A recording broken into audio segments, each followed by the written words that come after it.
We're delivering better care with more choice at a much lower cost and working to ensure Americans have access to the care they need.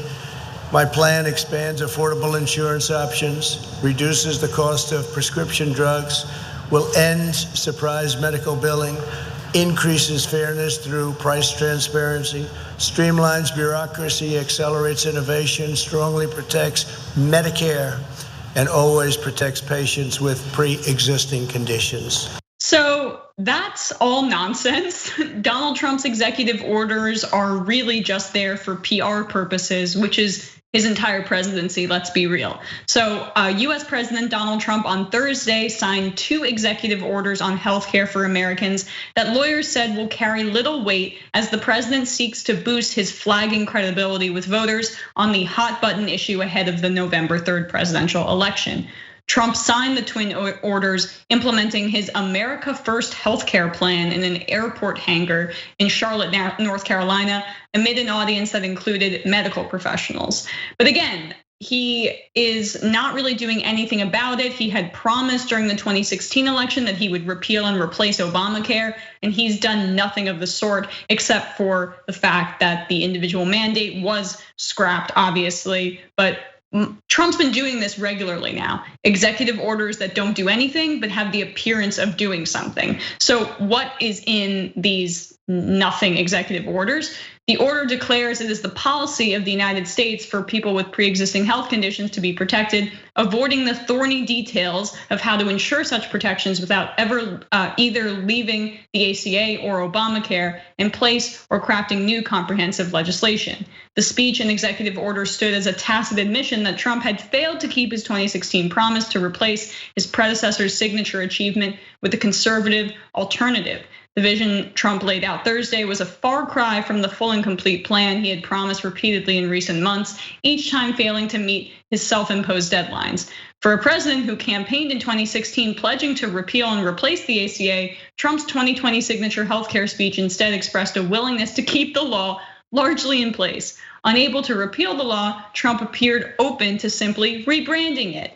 In addition to the executive action on pre-existing conditions, Trump also promised millions of older Americans would receive $200 toward the cost of prescription drugs and signed executive orders he said would somehow prevent unexpected medical bills and protect insurance coverage for pre-existing medical problems.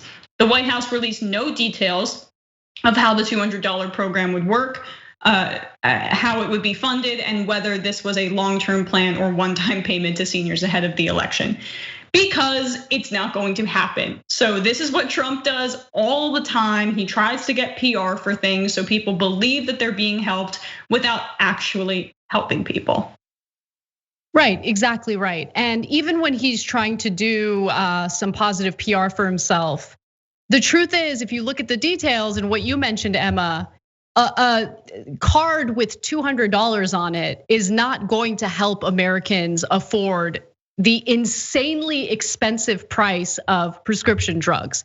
I mean, it's something, I don't want to minimize how much of an impact $200 could have on some people's lives, but depending on what kind of medication you need, especially if you need insulin to live and survive, $200 is not gonna get you what you need. So it just shows you, the reason why I bring it up is because it shows you how disconnected he really is from the struggles of average Americans.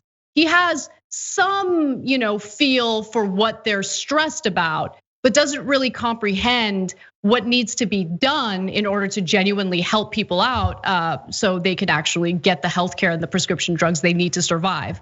But the one other thing I want to mention is the PR also extends to what he and his administration is attempting to do with the Affordable Care Act. They are trying to get the Supreme Court to fully repeal the ACA, which would be a complete and utter disaster for a number of different reasons. First off, it has expanded Medicaid on a state level, so people who are too poor to afford private health insurance were able to get covered through the expanded Medicaid program. The other part, of course, is the protection for people who have pre-existing conditions. And what Trump wants to do here is, if he succeeds in repealing the Affordable Care Act, he can point to his toothless executive order and make it appear as though he took action to protect people with existing pre-existing conditions. In reality, as a number of experts have already noted, these executive orders have no teeth. And he probably knows that, but he doesn't care because, again, this is nothing more than a PR move. Exactly, and this is exactly how you can view most of Trump's presidency. It's all about the appearance of doing things, except he does a ton of monstrous things. But when it comes to the populism that he preached, it's only about looking like he's a man of the people and off the cuff when he's not. He's born with a gold spoon up his ass, and he's been just a horrible, corrupt, really wealthy person for his entire life. But also what this underscores for me is the complete missed opportunity for Democrats here. Because the article that in the New York Times that I read there talks about how Democrats are constantly talking about healthcare. And I was like, no, they're not. No, they're not. I watched the Democratic National Convention. They're not talking about healthcare because Biden doesn't really have a healthcare plan except strengthening the ACA, which would be impossible if Trump gets his Supreme Court nominee through. So what is the plan, Democrats? Because Trump now gets the appearance of doing things on healthcare, which is contrasted with your non-existent healthcare plan, which is what annoys me.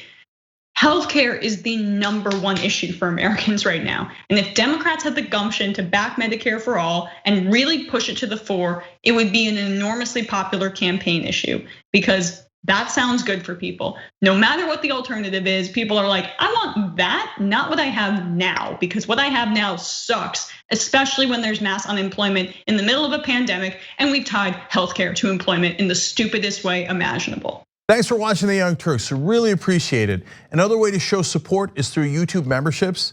You'll get to interact with us more. There's live chat emojis, badges. You've got emojis of me, Anna, John, JR. So those are super fun. But you also get playback of our exclusive member-only shows and specials right after they air. So all of that, all you gotta do is click that join button right underneath the video. Thank you.